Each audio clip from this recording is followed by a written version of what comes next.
I remember the day that Jesus was crucified. That was the day that I lost a leader, a teacher, and my best friend. How could you forget something like that? How could you forget something that would change the course of history forever? We had all gone to the garden to pray for a while, and Jesus asked us to stand watch while he went in a little further to pray alone. But when he returned, we were all sleeping. Yeah, sleeping. I felt so ashamed. Jesus asked us a simple request, and yet here we all were, sleeping. See, we had all had a large meal just hours before. Nah, that's not an excuse. Oh, if you could have seen the look of disappointment on his face when he came back the second time and again we were sleeping. Then suddenly, voices were coming in our direction, and the next thing I know, there's soldiers standing before us. And do you know who was with them? Judas. None other than Judas. What was he doing? Why was he with all these men that clearly wanted to do Jesus harm? Then he walks over and kisses Jesus on the cheek. After that, the soldiers quickly grabbed him, but I couldn't let them take Jesus. So I did the only thing I could think to do. I cut off one of their ears with my sword. Then Jesus looks at me and tells me to stop. Why, my Lord? I was only trying to protect you. Then he kneels down and heals the soldier's ear. It was at that moment that I lost myself. There was so much chaos. Couldn't figure out what to do. So I ran as they took Jesus away. What a coward. I went to where they had him on trial. What were these people thinking? Do you not remember the healings and the miracles? Did you not remember the words of wisdom that he spoke into your lives? I should have said something. I should have stood out against the accusations. What could I do? Then people began to recognize me and even asking me, do you know Jesus? Jesus who? How could I possibly admit to knowing who he was? You see how they're persecuting him, the Messiah. I was in fear for my very life. So I denied him. Not once, not twice, 3 times. It happened just as Jesus said that it would.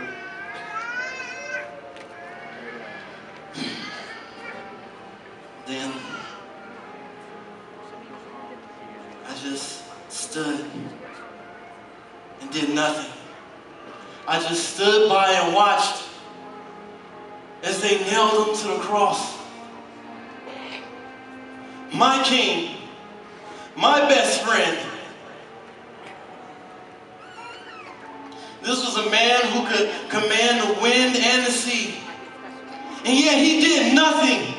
He refused to defend himself. It was out of my control, them crucifying him. What could I do? I, who had denied him. Does that mean that I put him in this situation? Well, was it me that put him on that cross? Was it? Was it my sins? Am I guilty?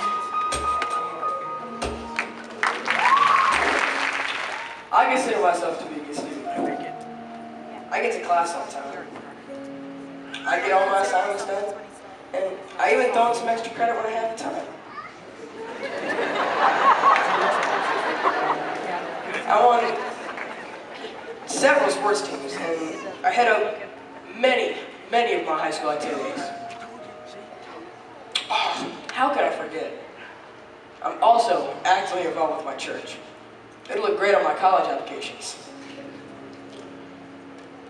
I strive for perfection in everything that I do.